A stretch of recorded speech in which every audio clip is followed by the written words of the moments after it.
Hi, this is Alan Shay, and I'm here today with Pasadena Youth Bill and the founder of the organization, should I say? I'm the executive director at Pasadena Youth Bill, yes, Cheryl Turner. Cheryl Turner. And today we're going to find out really some interesting things that's going on here in Pasadena and how our youth are getting involved to help fight some of, I guess, climate control, stay very busy in our community. Would you say those are some of the core things that we're going to look into today? Well, Pasadena Youth Build is about rebuilding our communities and rebuilding our lives. All of our students have barriers to education and to jobs, so that's what our program's about. We have 23 core competencies, and some of those core competencies are how to organize an event like this meditation garden, how to use resources in your community, so we've partnered with several groups here in town, and to know your community and give back community service. So that's what we're doing here today. We had an opportunity to get a grant from the city of Pasadena, and we're here at Morning Star Baptist Church, and they were our first home 5 years ago when we started Pasadena Youth Build. Well, why don't you share with the viewers how this project came about, because I think it would be very interesting and informative for the viewers to hear it, because it's quite interesting, a meditation garden. Right, well we had this opportunity with the city to produce a garden, and all the other applicants were doing vegetable gardens or fruit gardens, something that was edible, and because we had this plot available at the church, we decided maybe a more appropriate use for the church would be to make a meditation garden. So the students thought about that. Yesterday they had a naming ceremony. They've all voted on a name, and so we're here today to do the installation. Okay, well good. Well, why don't we get started by introducing some of the students, if we may. Why don't we start with you? Why don't you share with the viewers your name, age, and what school you go to? Hi, my name is Jordan Clark, and I'm 16, and I attend Pasadena Youth Bill. Okay, and why don't you come over here and introduce yourself? Hi, I'm Oscar Herrera, and I'm 22 years old, and I attend Pasadena Youth Bill. And come join us. I'm sorry. My name is Gina Cortez, and I'm 17, and I am in Pasadena Youth Bill. Good. Okay, so we have 3 students here today. So why don't you share with the viewers, what are going to be the steps, and how do you envision this process taking place? Well, we're very conscious of the drought conditions in California and all the conservation issues that have taken place in Pasadena, so we're trying to do our part. We partnered with the Theodore Payne Foundation, which promotes drought-tolerant native plants for the Southern California area. So we partnered with them. They helped us draw the design. They provided the plants, and they're here today to give us some supervision while we do the installation. Well, good. So why don't you share with the viewers the steps, the process? I see a lot of cardboard boxes around us. Why don't you kind of let them know really how did you formulate what was needed, and then how it's going to be implemented, and of course throughout the process I'm sure we're going to capture some great footage of how this garden is going to come about and become a beautiful part of the church. Well, we're trying to do all eco-friendly procedures here today, so one of the things is to put down cardboard mulch, and that prevents the light from getting to the weeds and the grass so they don't get to grow up anymore. So the cardboard mulch acts as a barrier to the light, and then we'll lay out the design, and then we'll dig, and we'll put in soil, and then the last step will be to put in some mulch. Okay, well, I'm glad she mentioned something about design. So if the students want to come on in, because we're going to talk about how did the design come about, because I would imagine you needed some type of engineering or some kind of gardening support to give you some kind of arrangement, or are you going to you just created it just from your mind? Well, we did it in partnership with the Theodore Payne Foundation. Okay. And so the plants that we've chosen are all plants that attract bees, butterflies, and birds. So that emphasizes our meditation aspect to the garden. So it becomes a sanctuary, and it's very peaceful and eco-friendly. And then we've got a couple of bird baths we're installing. We also have a fountain, and then the church I think's got some seating that they're going to put in here, and it's going to be a really nice place. Wow, well, and that's why I was trying to pull it out of you, because when we hear meditation, we think really peaceful and the quiet and nice water sound. Yeah. I was waiting to hear that fountain. And that's what I was trying to ask you about. Did you have engineering involved with the plumbing, the water, and how is all that going to interplay? Because you have a decent sized area here that appears not to have too much plumbing connection other than a few sprinklers. Well, we're conserving water, so we don't need very much water. Okay. Good. Okay. All right. And so we do have a faucet, and we have a hose, and we've got watering cans. These drought-tolerant plants don't need very much water. They need a gallon a week or something. So that's how we're planning it. Okay. Well, what we're going to do now is we're going to let the students begin to lay out some of the material and start their process. And what we're going to do is talk as we go through this process, so we can capture some of the development of the garden from beginning to end. Mm-hmm. And maybe you can hear from some of our other partners and the representative from the church too. Well, absolutely. Okay, we're back with Cheryl, and she's going to introduce some of the supporting cast that is here today with us to make sure this vision become reality. So why don't you share with us who we have next to us and give a little intro for them. Well, we're really fortunate to have so many wonderful partners. Today we have Therese Brummel from Transition Pasadena. She and her group are here, and they're giving us a lot of expert advice. Okay, and why don't you share with us a little bit about the history of your organization and what do you do here in the community of Pasadena and what you hope to achieve by participating in today's event? Great. Well, Transition Pasadena is our local branch of a global organization called the Transition Network, founded in England, and it's about permaculture, which is a system of caring for people and places and nature and not taking more than you need, so using extra resources that are available around you and not wasting. So the movement is about climate and drought and all these things. And I feel very fortunate to have been invited by Cheryl to participate in this lovely little project.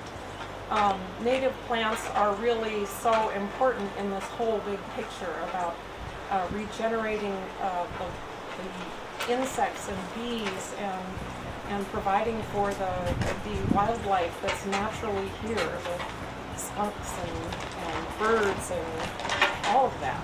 Why don't you share with the viewers how long has your organization been in existence and what is some of the real successful projects that you can identify so people can really get in a real sense of how effective you've been in the community? Oh, thank you. Okay.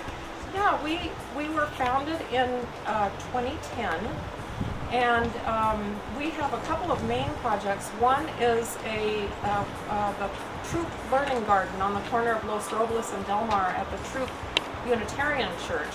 It was 8,000 square feet of weeds, and they were getting citations from the city because it was such a mess. And now it has 15 fruit trees, 4 raised beds of vegetables, medicinal natives, and all kinds of other things, and it's become a real place. It has a bench and a little broken concrete patio and water for the wildlife and all those elements that are so important to making a garden come alive. People now walk through there instead of avoiding it. Another project of Transition Pasadena that's very successful is Repair Cafe. We just completed our 35th Repair Cafe, which is free repairs of all kinds. So on Saturday we did 139 repairs of appliances and electronics and clothing and jewelry and soil repair even. A woman brought her microscope and her computer and showed us how to improve our soil. Wow. So what we're going to do now is we're going to veer down again so you can just kind of tell us really what your experience has been with a garden that looks like this and what it's going to be after. Oh, I hope you can insert a picture of the Troop Learning Garden right here, because it's just unbelievable what this place that looks like nothing will grow here can be with a little extra life inoculated into it, with mulch and a few plants and a little water. We're back, and we have another guest with us. But before we go there, Shirley, you gotta enlighten me about Pasadena Youth Build. Right, okay. You know, because I've been around Pasadena a long time, and I haven't been aware of a new school. Well, we've been here 5 years, and we're actually a program. So we do have an educational aspect. We provide a high school diploma for our Opportunity Youth. And we do 50% education, 40% vocational education. So we're trying to help the students get jobs and be job ready. And then we do another 10% of life skills and counseling and how to get a scholarship, how to interview, those kinds of skills. So one of the things that we were really happy about when we partnered with the Theodore Payne Foundation was, you know, how aware they made us of these upcoming jobs in this green industry. So we were really happy to have the students come over here and know that one of the things Lisa wrote me in an email once was that these are green jobs and they're not outsourceable. You can't send this job to another country. This is a job that's here. Well, good. Well, I am glad, and I'm sure the viewers can appreciate that now, so they can start putting all the dots together. Meanwhile, why don't you share with us this other guest that we have here, and let us know a little bit of background. Well, we have another wonderful partner from Mulch for the People. This is Sylvia Holmes, and she heads up that group and has been really instrumental in getting a lot done in the city of Pasadena. Wow. So Sylvia, why don't you give us some background about your organization, your vision of this project today, and certainly what do you hope to accomplish by being involved with today's project as a whole? Well, Mulch for the People is actually a project of Transition Pasadena, and our goal is to get more mulch to more people more easily, especially in Pasadena, but everywhere also. And we've actually increased the ability of people to get mulch already by doubling the drop. There's a mulch drop. It used to be once a month, now it's twice a month in Pasadena. So we feel that our pushing the city has accomplished that. And so I was invited to help them acquire mulch, but we're trying to actually get the city to work with Youth Build and have another activity for them is to get mulch going to the students, to get the mulch to the people as well. So there's all sorts of connections. Well, that's very interesting. Why don't you share with the viewers what would be the process to make contact with you, to find out what the requirements are to get involved with getting to the mulch, and then also is there any kind of restrictions that maybe they need to be aware of because it is mulch that you're dealing with? Well, it's easy to find Mulch for the People on Facebook. You just search for Mulch for the People. And there's links there to the City of Pasadena's mulch schedule. They drop at Victory Park and Jackie Robinson Park. And the dates and times are there. And the trouble is that it's not being delivered to you, it's being delivered to a gathering site. So you have to bring your own containers and move the mulch yourself. Wow, well, that's some restrictions. Yeah, it's some big restrictions. Okay. Well, good. Well, I certainly appreciate it, and I'm glad to have met you, and I'm looking forward to seeing how the mulch and the plants and everything comes together Me today. too. Thank you. Thank you. We're guests with us, I see today. So why don't you share with the viewers who they are, the name of their organization, and what role are they going to play for us today? Well, the pivotal role is what they do here. We're really fortunate to have representatives from the Theodore Payne Foundation. We have Lisa Novick, who's their community outreach director, and volunteer extraordinaire Duncan Sinclair. So they're really spearheading the effort here for us today, giving us a lot of good direction and advice. Well, good. Well, why don't you introduce your organization and really what your commitment is to not only Pasadena, but certainly making sure that this vision become reality today. Well, our organization, the Theodore Payne Foundation, is all about native plants and all about teaching people true sustainability, because water savings are not enough for Southern California to become truly sustainable and resilient. We need both water savings and healthy functioning ecosystems. And the reason why native plants give you that, and not just drought tolerant non-natives, is because of coevolution. If you look at California native plants and native plants anywhere in the world, because they've co-evolved with the region's soil, rainfall, climate, and insects and animals, those native plants are perfectly adapted to give support for the food web and water savings, because all native plants evolved to live solely on rainwater. So if we're going to achieve the water savings that we need in our urban and suburban areas, and have pollinators and caterpillars to become butterflies, caterpillars to feed baby birds, and the entire food web to function, that's only with native plants, because 90% of all leaf-eating insects, like caterpillars of butterflies, can only eat natives. And so our mission at the Theodore Payne Foundation is to educate people about how to have beautiful, gorgeous, evergreen yards with flowers year-round through gardening with native plants, and save 80% on their water bill. If you go to nativeplantgardentour.org, you'll see gorgeous native plant gardens that are on our tour this coming weekend, April 2nd and 3rd. Wow. Why don't you share with the viewers, let them know really some of your successful projects here in the area, and give them a real clue of how committed you guys are to making sure that your organization really spreads the word. Well, in 2015, the Theodore Payne Foundation received the Green Leadership Award from the LA County Board of Supervisors for a nonprofit. So what we do with that effort is we go into communities through community-led efforts to completely refurbish spaces in public places. And so the idea is that, like this dirt weed-filled lot, we come in working with a community group. We train their volunteers how to convert it from dirt and dirt weed-strewn place into a native plant garden that's beautiful and uses very little water once established, and then supports the birds and butterflies that you rarely see anymore in California, because most places sell non-native plants. And so the natives are great for soil health, because they don't require soil amendments and fertilizers as the non-natives do. And they love the soil just like it comes, which is great for our watershed health, and good for using the minimum amount of water once established. And so we train the volunteers when they come in here, so that the idea is that they can go home and replicate what they've learned here at the public site at home, and thereby it will have an exponential ripple effect into the community. Okay, well, speaking of volunteers, we seem to have one standing next to you. So why don't you share with the viewers again your name and let them know where you're from and what your passion is as to getting involved with this organization.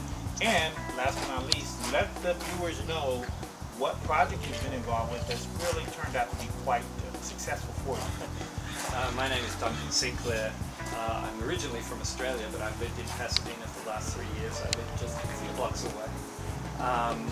I've been involved with the Theodore Payne Foundation for several years. I just love getting my hands dirty and making inviting areas for native wildlife to come and visit. And I think that's what excites me about a project like this, in that you can take a lot like this, that's basically a bunch of dirt right now, and I look forward to coming back here in a year or two and seeing how it's grown into something really beautiful that not only will wildlife want to come and visit, but that people will want to come and visit too. And the more we can do that in Pasadena, the more everyone in Pasadena will, I think, feel happy to be here. Yeah, well, why don't you share with the viewers, let them know one project that really has evolved to be a real success in your eye that makes you proud of being a part of this organization. Well, if I can talk personally, my own front yard, a few blocks away, I turned from a flat square of grass into a native habitat. In fact, a woman drove past just a few days ago. She stopped her car and held up traffic so that she could shout out to me, "I love your garden!" So I'm pretty proud of my own efforts on my own home, and yeah, it's been great. Well, good. Well, we certainly thank you for participating in today's event, and we look forward to seeing how this garden is going to turn out today. Thank you. Thank you.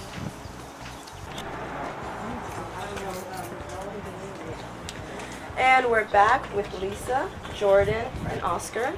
And Lisa, can you, That's all right. can you tell me what these young people are going to be doing here? So what they're going to do is we are first digging up some of the worst of the weeds. Then we're going to lay down the cardboard so it overlaps 6 inches and completely blanket this entire dirt space. Then we're going to spot the plants like this native cherry tree in each of the places according to the site plan.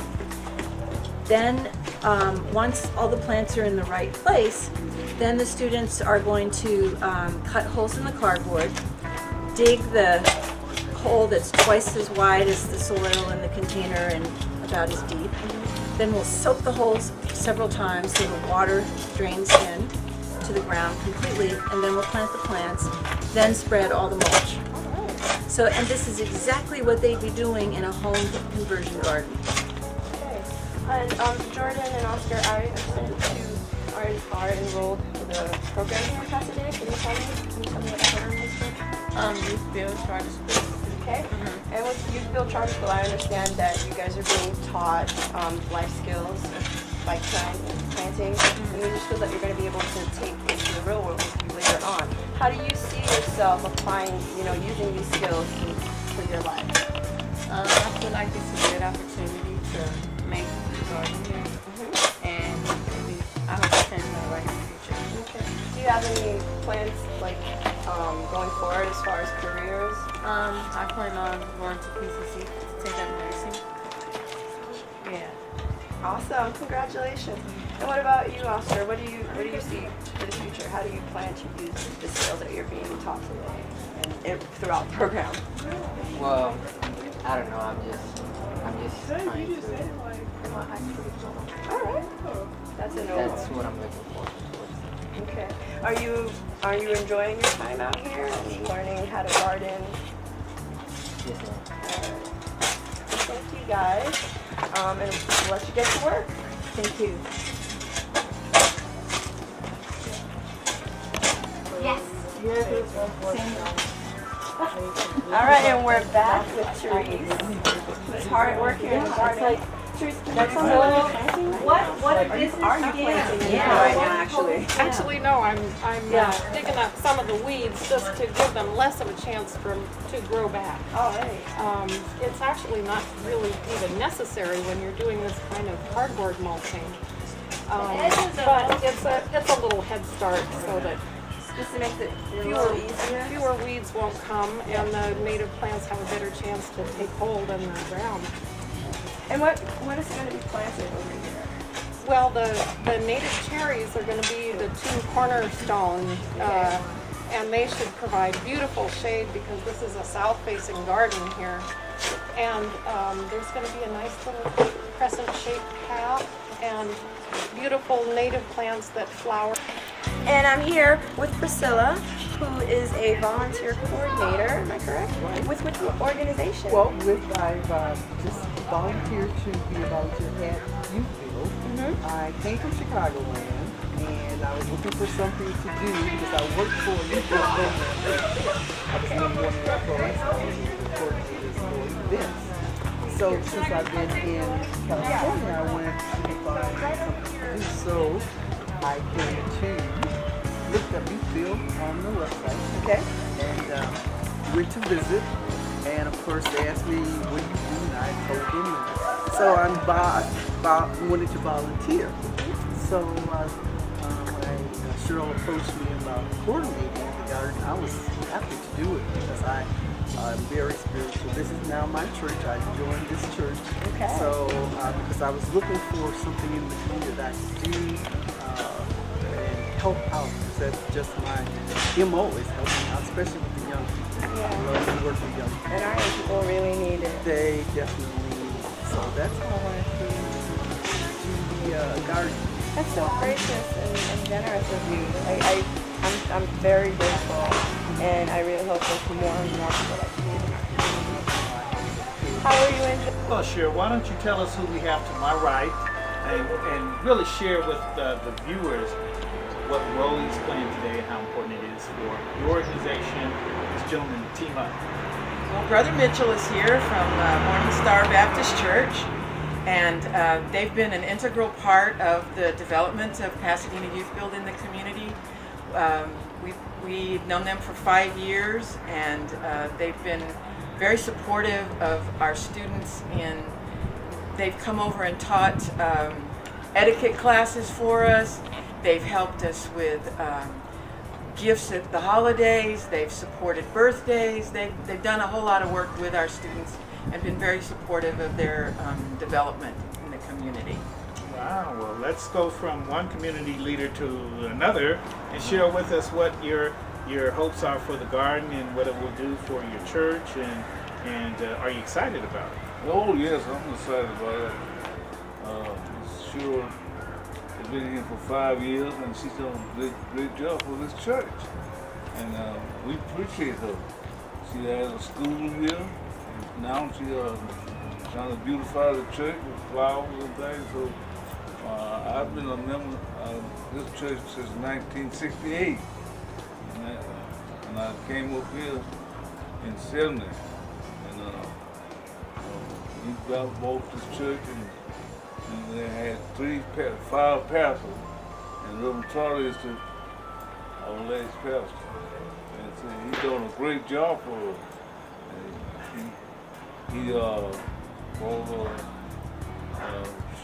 She came over here and they started a school, and she decided she liked him. She moved in our church house. Okay.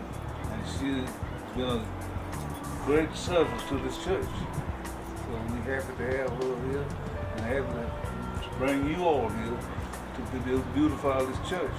Well, good. So with this garden today, what are you going to be able to tell the other members of the church community about how important the garden can add value to your church?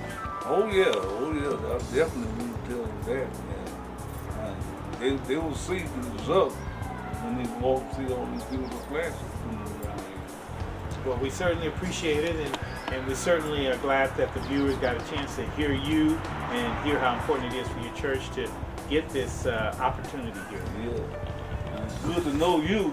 Well, thank you. Your parents used to be members. Used to be members here, and you were a little baby. Yeah, in fact, I went to a Longfellow right behind you when you first moved up here. Yeah, that's. So we go a long way back. Yeah, some of them moved to Arizona. Right. And some of them still here. Some of your brothers still here. Right. We still have a little red hen. And, yeah. So thank you. Yeah, thank you very much.